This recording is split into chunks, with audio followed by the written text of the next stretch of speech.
So when they met together, now I want y'all to hear what Jesus just said.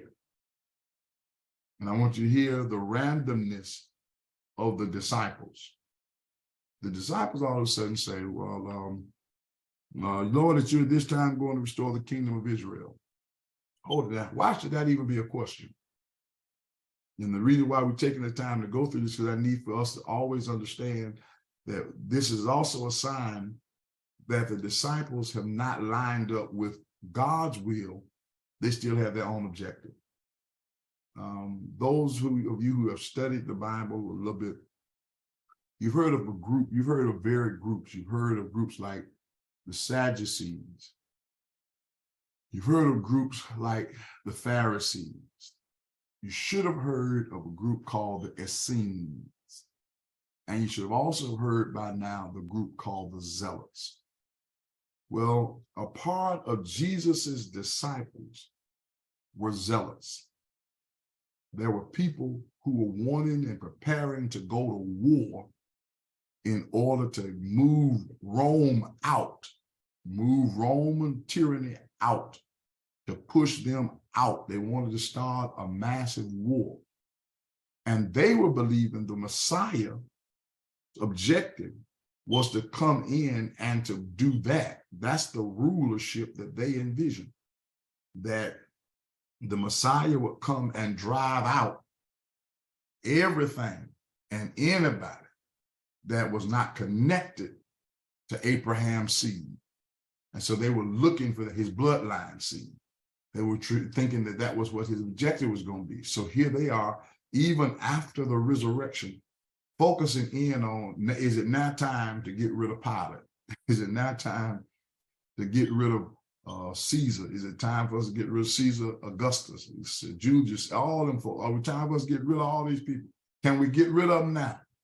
Now that you have been resurrected, because their minds are centered on their objective. And when you begin the process of seeing people, which is one of the things of which I always say, that's why we have to pray for the Holy Spirit to indwell within us and to lead and guide us, is because there's one verse that Jesus says in Gethsemane that the Holy Spirit moves us to. Here it is. Not my will, but thine be done. The objective of the Holy Spirit is to help us to come in line with what God desires for us. Lord have mercy. It's a challenge for us to lose our perspective and our agendas. And so here they are, operating still from the perspective, this is what I want to do. We want the kingdom of Israel to be restored.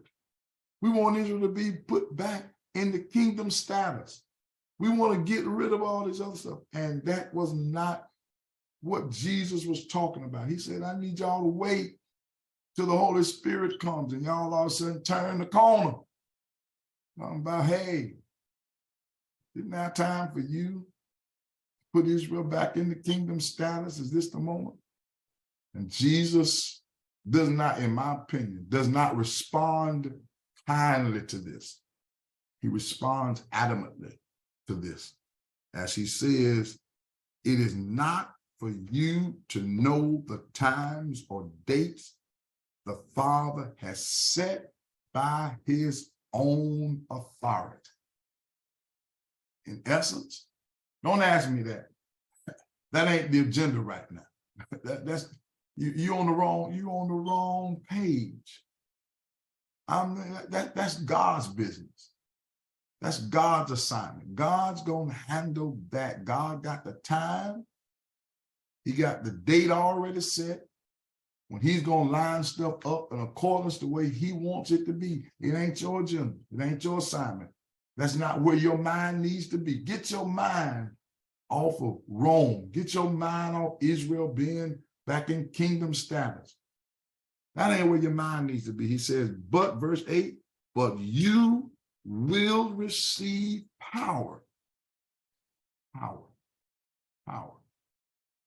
when the Holy Spirit comes on you, and you will be my witnesses in Jerusalem, and all Judea and Samaria, and to the ends of the earth.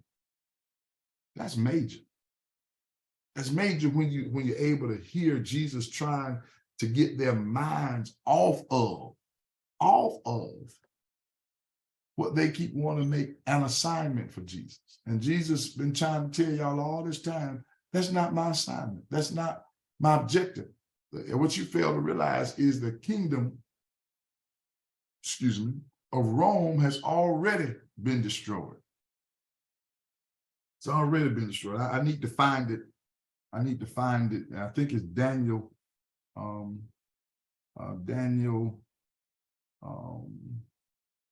Daniel chapter, I think it's chapter 2, but I want to make sure I have it.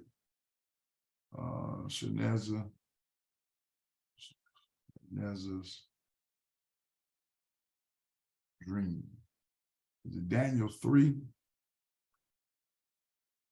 It's Daniel 2. Okay. If you got your Bibles, go to Daniel 2